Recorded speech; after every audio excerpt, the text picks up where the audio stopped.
Hi everybody, Lucious here with a quick video from the future, October 21st, 2015. Now I know what you're thinking, wait a minute Lucious, this is the present, or the past if you're watching it later.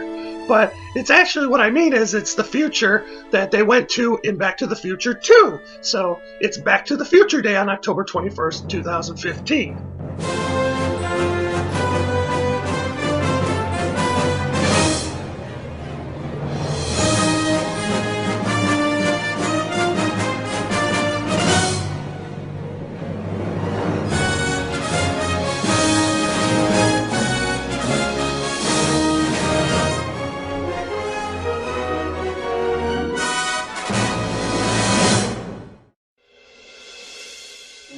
Now, as much as I love the Back to the Future movies, time travel is a really hard thing to pull off. There's a lot of paradoxes and things that, a lot of contradictions and everything, and really weird stuff can happen.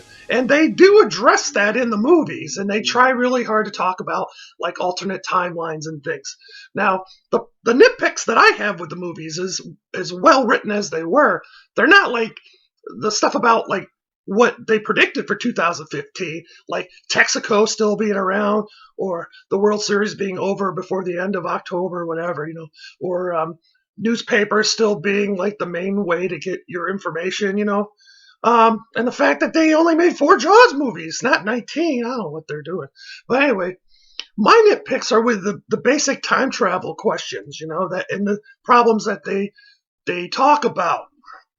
Because they're traveling back and forth from like the 50s to 2000s and then back to the Old West and back and forth and back and forth.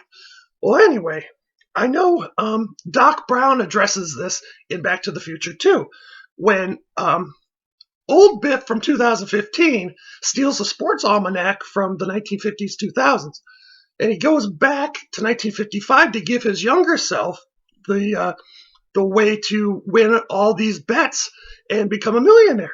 So when Marty and Doc return to 1985, their past has changed. Their present, the 1985 has changed. They're in an alternate timeline. And Doc explains why they can't just go into the future and stop Biff because it's a different future now. And he lays that out, that it's an alternate timeline now. So when they go back into the 50s, they leave Jennifer on her porch, and they're worried because now it's a bad neighborhood, and they make the point of saying that she'll be okay because once they correct the timeline, then all of that will change around her, and she'll be back in the right timeline. So that's the first thing that I was like, wait a minute, though. When old Biff went back into time and gave young Biff the almanac, how come the 2015 that Doc and Marty were in didn't do the same thing that they were saying the 1985 alternate reality would do with Jennifer? Meaning, like, why didn't their 2015 change automatically when Biff changed history? So why didn't that change around them like they were saying it would change for Jennifer?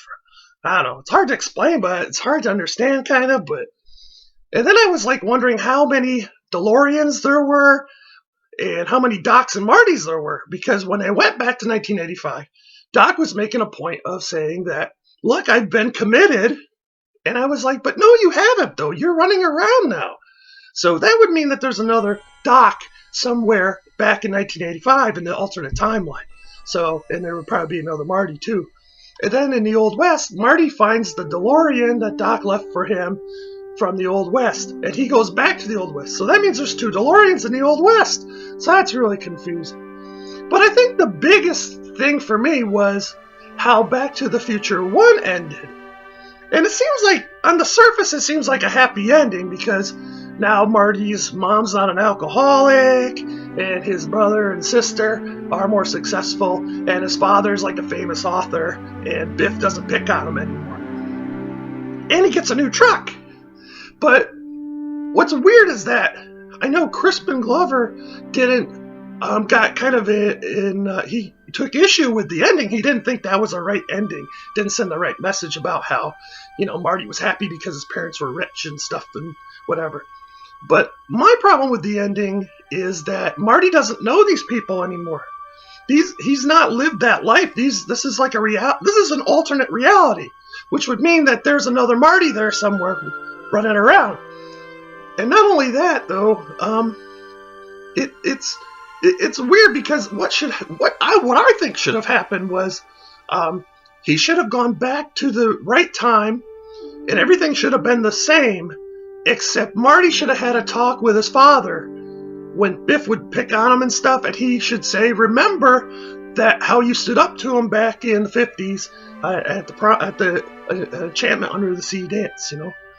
And I think Marty should have had a talk with him and kind of explained his new perspective on his dad based on him actually knowing him as a teenager, and maybe talk his dad into changing himself, giving his dad the encouragement and the confidence as he did in the 50s. As an adult, give him the encouragement and confidence to change himself, and maybe show that because he did that, he altered his future on his own with the help of Marty's encouragement, I guess. I don't know. Now I'm just rambling. Now I'm wasting time, which is funny, because if I had a time machine, I'd probably go back in time and fix this video, make it make more sense. But whatever, I'm sorry, I can't do that because, you know, here I am. But anyway, I wanted to wish you all a happy Back to the Future Day. I really do love the movies, even though it seems like I'm being really picky about it. But I'm going to get ready to watch the third one, and I'm really excited about it because, you know, they always are watchable. So anyway, well, you have a great time with Back to the Future. I'll talk to you soon. Bye!